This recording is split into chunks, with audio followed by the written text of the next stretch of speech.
नमस्कार दोस्तों, success coaching centre रणौली में आपका हार्दिक स्वागत। आज हम भौतिक विज्ञान के प्रथम टॉपिक यूनिट एंड डायमेंशन के बारे में अध्ययन करेंगे। यूनिट एंड डायमेंशन भौतिक विज्ञान का सबसे प्रारंभिक, सबसे बेसिक टॉपिक। इस टॉपिक से मान लो कि भौतिक विज्ञान सीखने की शुरुआत होती है। यदि आप यूनिट एंड डायमेंशन के बारे में अच्छे से ज्ञान रखते हैं तो आपके किसी भी कंपटीशन एग्जाम में एक या दो क्वेश्चन बहुत आसानी से सही हो जाते हैं और भौतिक विज्ञान के प्रत्येक टॉपिक को, वो किस प्रकार का टॉपिक है उसको समझने के लिए सबसे पहली, सबसे बेसिक और सबसे प्रारंभिक जानकारी जो भी है वो यूनिट एंड डायमेंशन है। यह एक बहुत ही छोटा सा टॉपिक है।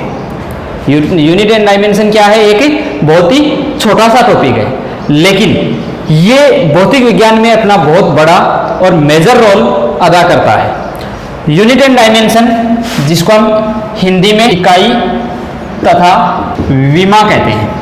हिंदी में क्या कहते हैं इसको? इकाई तथा विमा। अंग्रेजी में यूनिट एंड डायमेंशन। ये एक ऐसा टॉपिक है जिसको सीखने के लिए आपको किसी भी पहले के या प्रीवियस भौतिक विज्ञान के नॉलेज की कोई आवश्यकता नहीं होती है और यहीं से भौतिक विज्ञान की शुरुआत हम मान सकते हैं। भौतिक विज्ञान क्या है? सबसे पहले जब भौतिक विज्ञान शुरू करते हैं तो भौतिक क्या होता है कि सबसे पहला क्वेश्चन आता है भौतिक विज्ञान क्या है।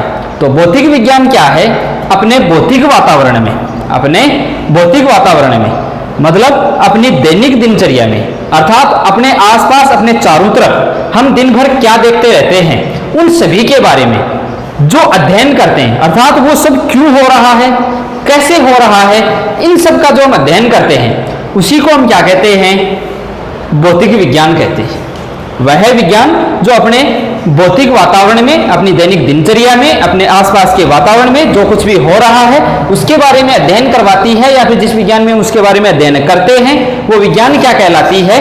भौतिक विज्ञान कहलाती है।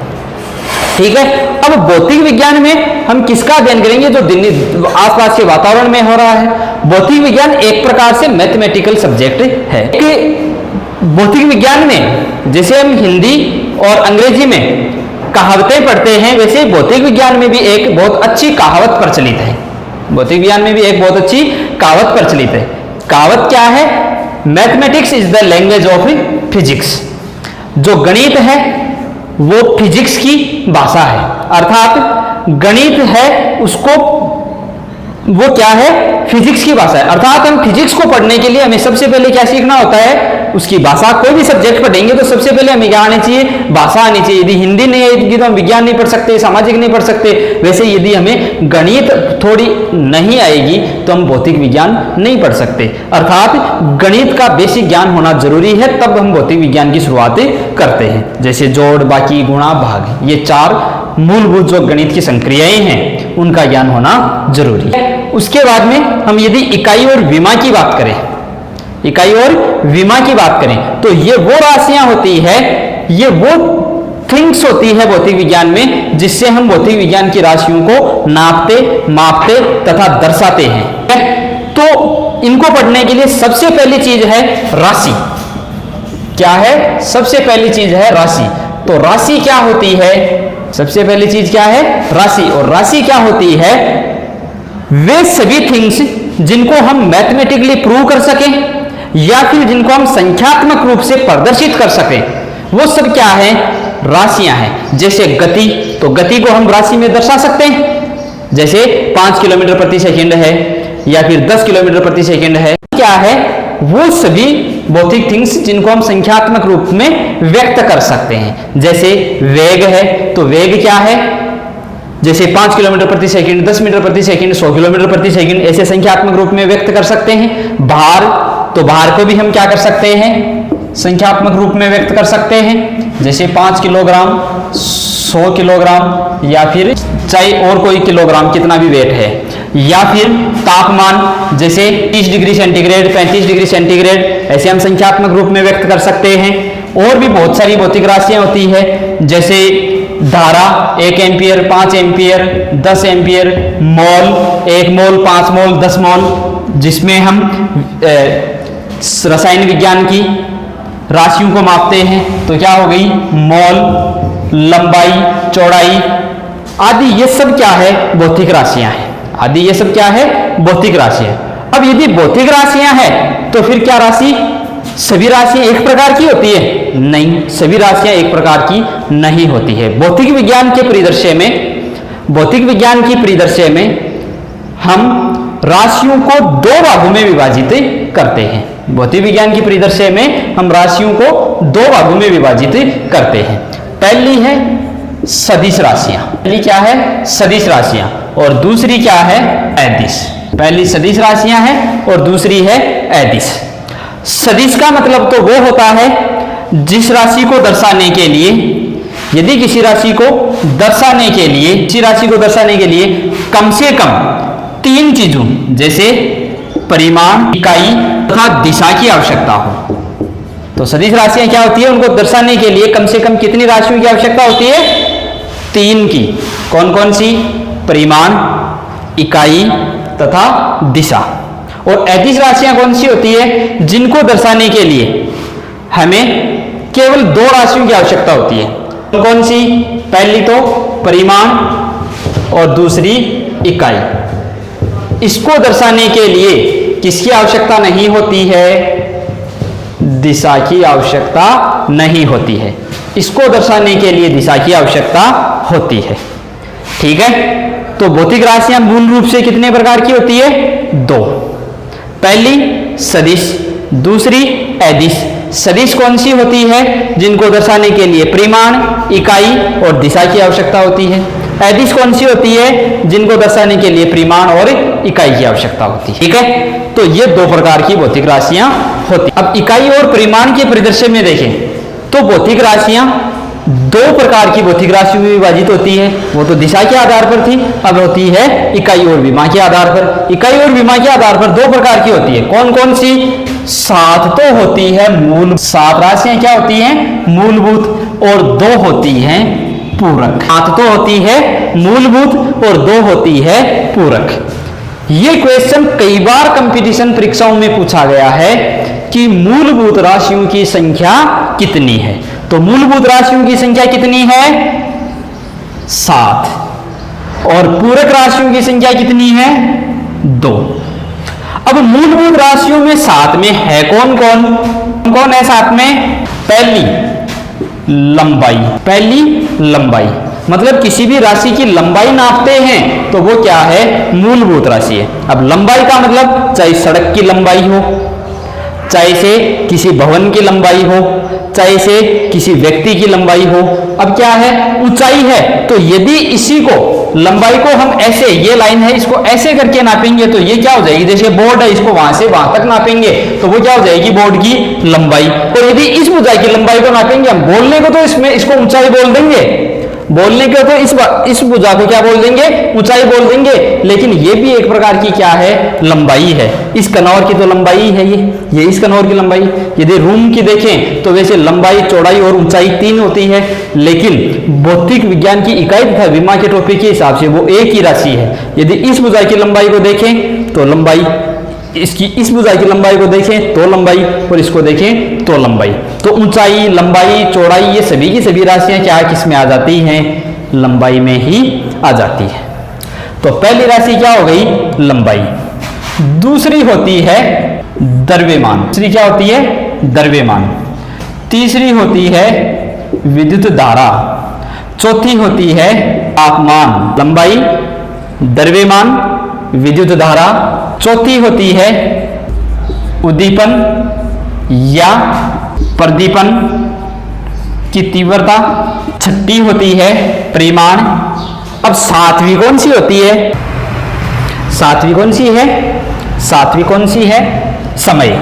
सातवीं का ही है समय। तो ये 7 क्या है, मूलभूत राशियां हैं। पिछली साल जो पटवार का पेपर हुआ था उसमें सीधा पूछा गया था क्वेश्चन, निम्न में से मूलभूत इकाई या मूलभूत राशि है, और उसका आंसर था विद्युत धारा। हालांकि विद्युत धारा डायरेक्ट नहीं पूछा गया था, जैसे इकाई है, ये तो क्या हो गई, राशि, और इसकी इकाई क्या होगी, इनकी इकाई होगी, लंबाई की इकाई होगी मीटर, द्रव्यमान की इकाई होगी किलोग्राम, विद्युत धारा की इकाई होगी एम्पियर, तापमान की इकाई होगी केल्विन, उद्दीपन या प्रदीपन की तीव्रता की इकाई होगी कैंडेला, परिमाण की इकाई होगी मोल और समय की इकाई होगी सेकंड। ठीक है, ये क्या है? द्रव्यमान की इकाई क्या है? मीटर। द्रव्यमान लंबाई की इकाई है मीटर, द्रव्यमान की इकाई है किलोग्राम, विद्युत धारा की इकाई है एम्पियर, तापमान की इकाई है केल्विन, इसकी इकाई कैंडेला, ये मोल और ये सेकंड। तो ये क्या हो गई?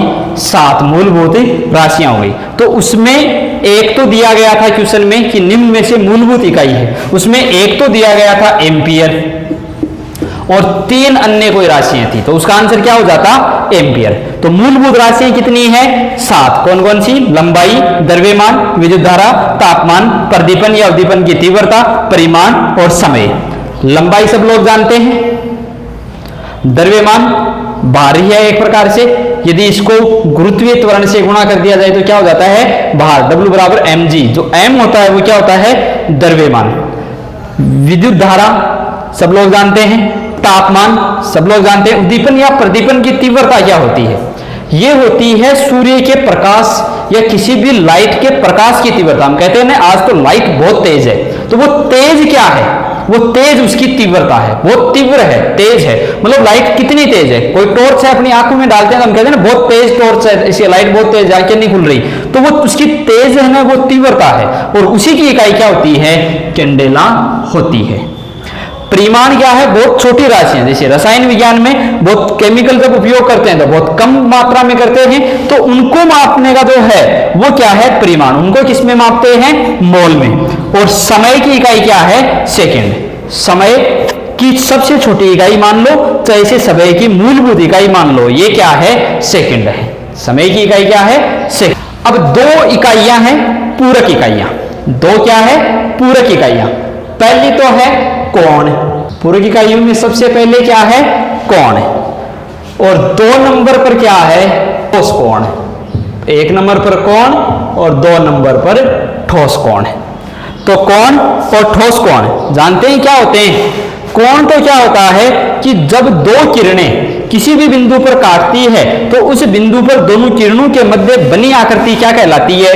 कोण। जैसे एक किरण ये जा रही है, दूसरी ये जा रही है, दोनों यहां काट रही है, तो ये आकृति जो बन रही है वो क्या है? वो कोण है। हरी बात समझ में? दोनों किरणों के मध्य बनी आकृति क्या कहलाती है? कोण कहलाती है। और इस कोण की इकाई क्या होती है? इस कोण की इकाई होती है रेडियन। कोण की इकाई क्या होती है? रेडियन। RAD से लिखते हैं इसको। और फिर आता है ठोस कोण। ठोस कोण कितने लोग जानते हैं? ठोस कोण, ठोस कोण क्या होता है? ठोस कोण होता है कि यदि ये 2 ही किरणें हैं, यदि ये 2 ही किरणें हैं तो इनके मध्य बनी आकृति क्या हो गई? कोण हो गई। लेकिन ये किरणें 2 की बजाय 3 होती, 4 होती, 5 होती, 6, 7, 8, 9, 10 कितनी भी होती, मतलब 2 से ज्यादा कितनी भी होती, तो उनके मध्य बनी आकृति क्या कहलाती? ठोस कोण कहलाती। यदि उदाहरण के रूप में देखें तो घर पे झाड़ू होती है, झाड़ू लीजिए, झाड़ू के अंदर गेंद डाल दीजिए ऐसे, और उसकी सभी ताड़ियां ऐसे खुल जाएंगी, तो उन सब के मध्य जो ऐसी आकृति वो बन जाएगी, वो आकृति क्या कहलाती है? ठोस कोण। जैसे ये है, यहां से ये गई, ऐसे सभी दिशाओं में जा रही है ये, तो इन सब के मध्य ये जो आकृति बनती है, ये आकृति क्या कहलाती है? ठोस कोण। मतलब 2 ही किरणें आकर कहीं काटे तो कोण, 2 से ज्यादा किरणें आकर कहीं काटे ऐसे, तो इनके मध्य की ये जो आकृति है वो क्या है? ठोस कोण। 5 है तो इनके मध्य की ये जो आकृति है वो क्या है? ठोस कोण। तो इस प्रकार से पूरक इकाइयां कितनी होती हैं? 2। कौन कौन सी? एक कोण, दूसरी ठोस कोण। ठोस कोण की इकाई क्या है? स्टेरेडियन। क्या है? स्टेरेडियन। STRAD ऐसे लिखते हैं इसको। तो इसकी ठोस कोण की इकाई क्या है? स्टेरेडियन। ठीक है। का सबसे बेसिक पार्ट क्या है? सबसे बेसिक पार्ट। इसमें 7 राशियां तो क्या है? मूलभूत। कौन कौन सी? लंबाई, द्रव्यमान, तापमान, विद्युत धारा, उद्दीपन की तीव्रता, प्रदीप और परिमाण और समय। और 2 क्या है? पूरक राशियां। कौन कौन सी? कोण और ठोस कोण। ये इतनी याद रह जाएंगी सबको।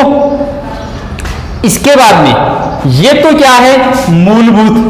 मूलभूत का मतलब ये हुआ जिन इकाइयों को लिखने के लिए अन्य इकाइयों की आवश्यकता नहीं होती है। मूलभूत का मतलब क्या होता है, जिनको लिखने के लिए अन्य इकाइयों की आवश्यकता नहीं है।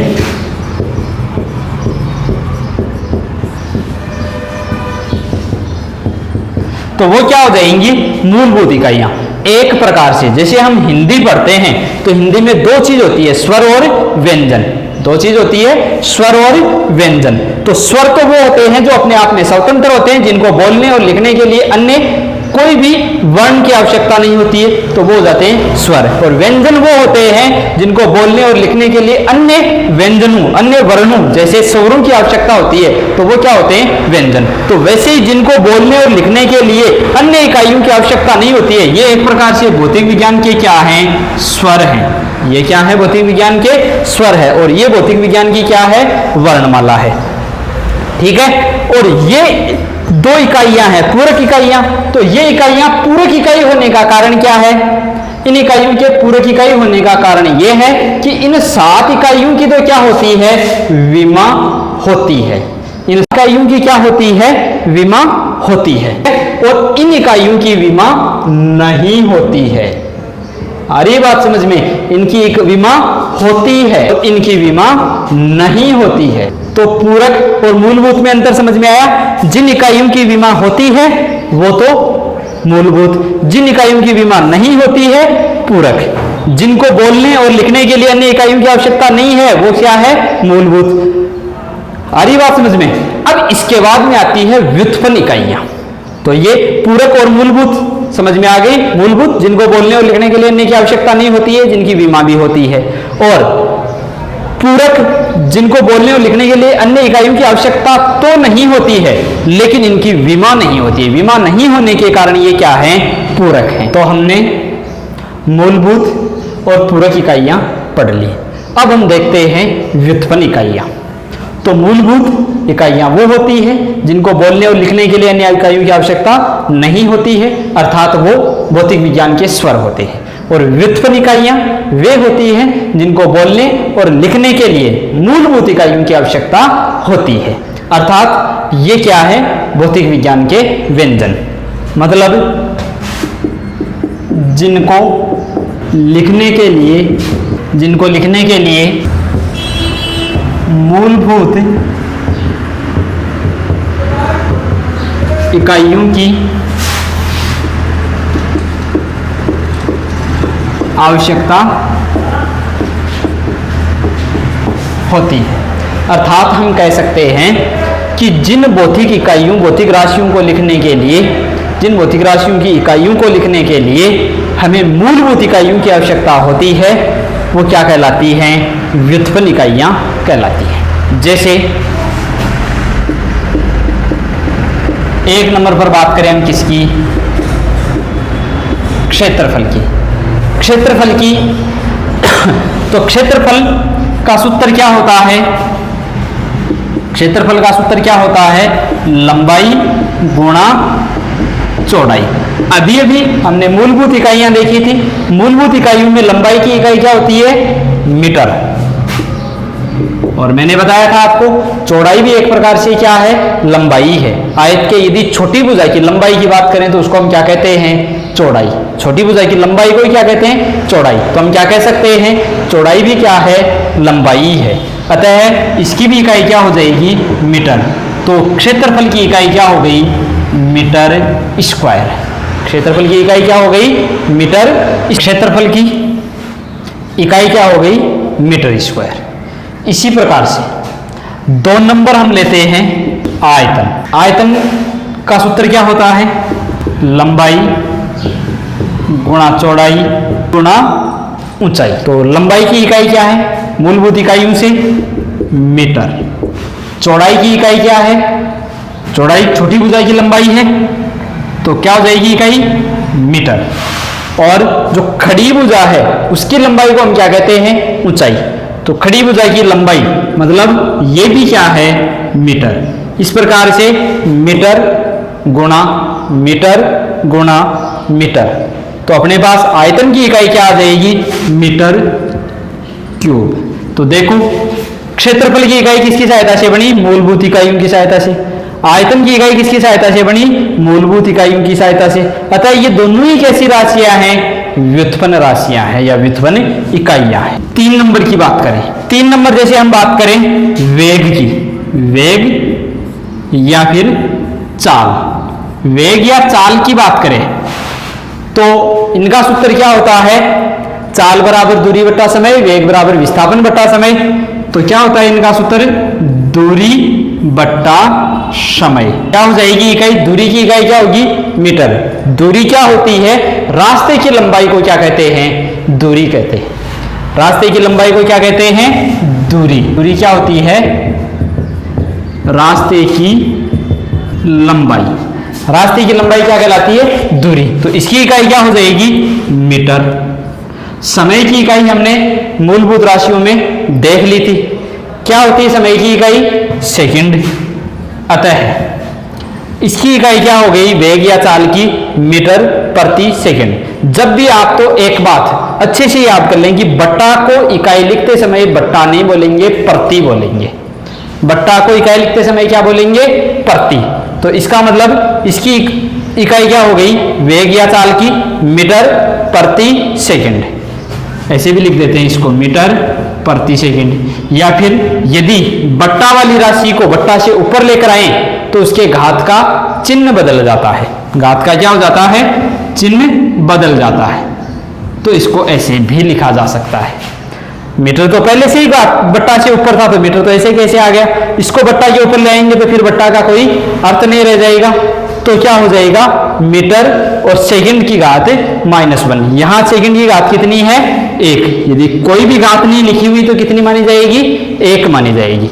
जब ये ऊपर आ जाएगी तो इसकी इकाई क्या हो जाएगी? इसकी घात क्या हो जाएगी? -1। और इसकी इकाई क्या हो जाएगी? वेग और चाल की मीटर प्रति सेकंड। ठीक है। यदि हम 4 नंबर की बात करें, त्वरण। 4 नंबर किसकी बात करें? त्वरण की। तो त्वरण की बात करें तो त्वरण क्या हो जाएगा? क्या होती है त्वरण की इकाई? वेग बट्टा समय। ठीक है। तो वेग की इकाई अभी भी हमने देखी थी मीटर बट्टा सेकंड, मतलब मीटर प्रति सेकंड। और मीटर प्रति सेकंड है तो ये मीटर और ये प्रति सेकंड है। ये तो किसकी हो गई? वेग की। फिर यदि हम समय की लिखें तो यहां क्या आ जाएगा? बट्टा में समय। तो त्वरण की इकाई क्या हो गई? मीटर, बट्टा को बोलेंगे प्रति, तो मीटर प्रति सेकंड स्क्वायर। यदि इसको ऊपर ले जाएं बट्टा से तो ये क्या हो जाएगा? मीटर प्रति सेकंड स्क्वायर। तो इस प्रकार से ये किसकी इकाई हो जाएगी? त्वरण की। 5 नंबर बात करें, 5 नंबर त्वरण के बाद में बात करते हैं हम बल की। तो बल की बात करें तो बल का सूत्र क्या होता है? द्रव्यमान गुणा त्वरण। क्या होता है? द्रव्यमान गुणा त्वरण है। और द्रव्यमान की इकाई क्या थी? थोड़ी देर पहले देखी थी हमने, मूलभूत इकाइयों में क्या थी? किलोग्राम। और त्वरण की इकाई ये रही, क्या? मीटर प्रति सेकंड स्क्वायर। इस प्रकार से बल की इकाई क्या हो गई? किलोग्राम मीटर प्रति सेकंड स्क्वायर। तो ये सब के सब क्या है? व्युत्पन्न इकाइयां हैं, व्युत्पन्न राशियां हैं। 6 नंबर बात करें ऊर्जा।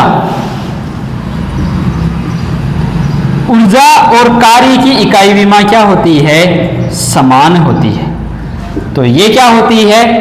बल विस्थापन। क्या होती है? बल गुणा विस्थापन। तो जो रास्ते की लंबाई थी वही क्या है? विस्थापन। विस्थापन क्या होता है? विस्थापन होता है सीधी दूरी। तो दूरी को क्या कहते हैं? रास्ते की लंबाई को क्या कहते हैं? दूरी। और सीधी दूरी को क्या कहते हैं? सीधी दूरी को कहते हैं विस्थापन। मतलब दूरी क्या है? एक प्रकार से विस्थापन, और विस्थापन क्या है? रास्ते की लंबाई। तो यहां तक आ जाएंगे। तो यहां से बल की इकाई क्या होती है? अभी भी हमने देखी थी, किलोग्राम मीटर प्रति सेकंड स्क्वायर। तो ये तो हो गया बल किलोग्राम मीटर प्रति सेकंड स्क्वायर, और विस्थापन क्या हो जाएगा, विस्थापन हो जाएगा मीटर।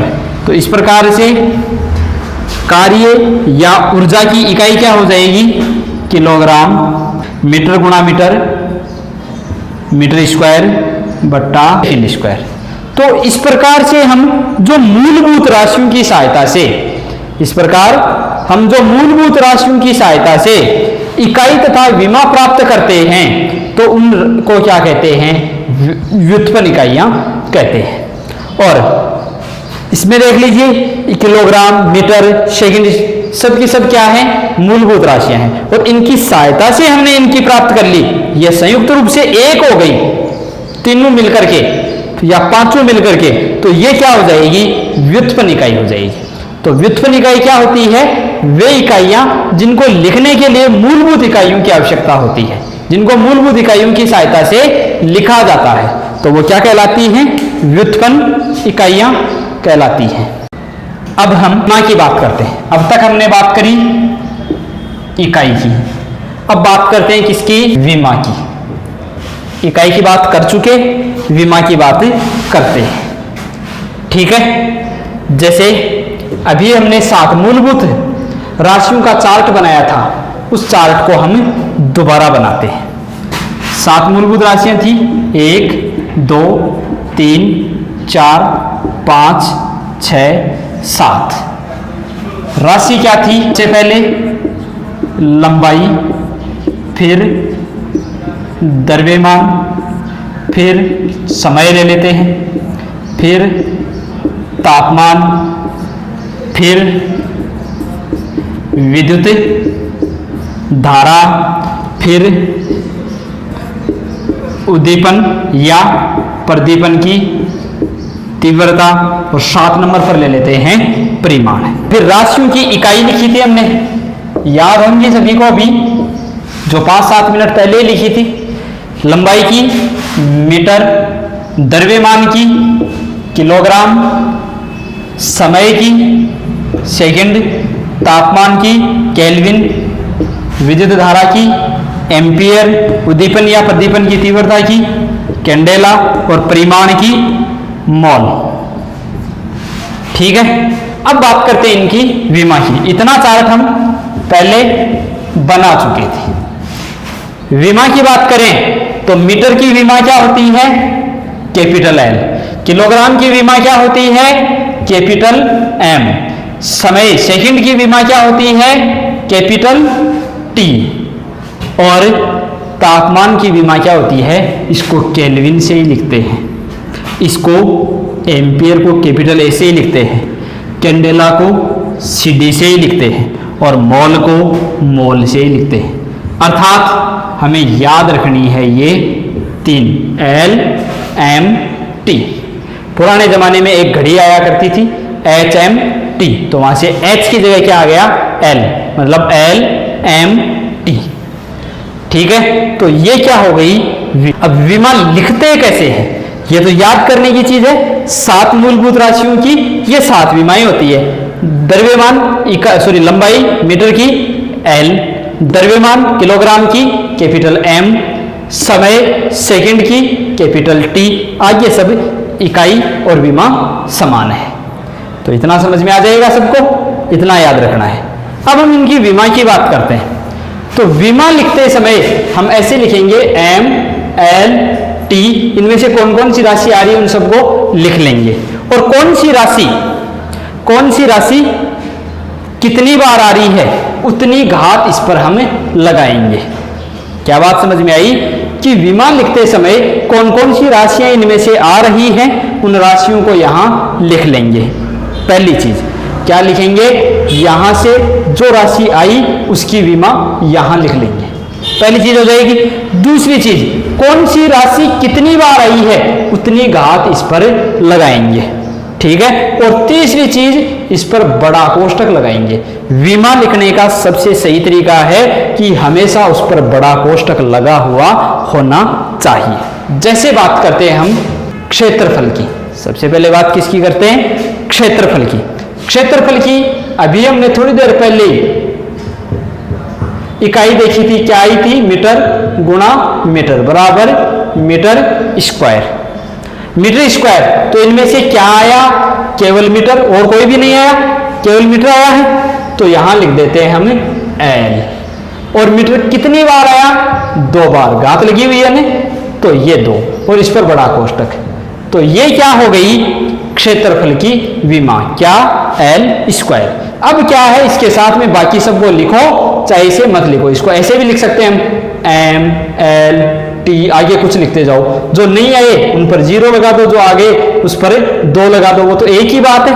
चाहे हम ऐसे दर्शा दें कि ये तो आए नहीं, 0 0 लिख दिए, या फिर इनको लिखे ना ऐसे लिख दें, तो ये दोनों ही सही मानी जाएंगी।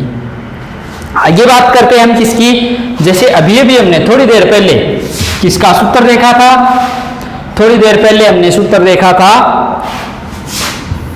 आयतन का, क्या आया था, मीटर क्यूब। मीटर किसकी इकाई है, लंबाई की, इसकी विमा कितनी होती है, क्या होती है, एल, मतलब एल की घात 3, ये क्या हो गई इसकी विमा।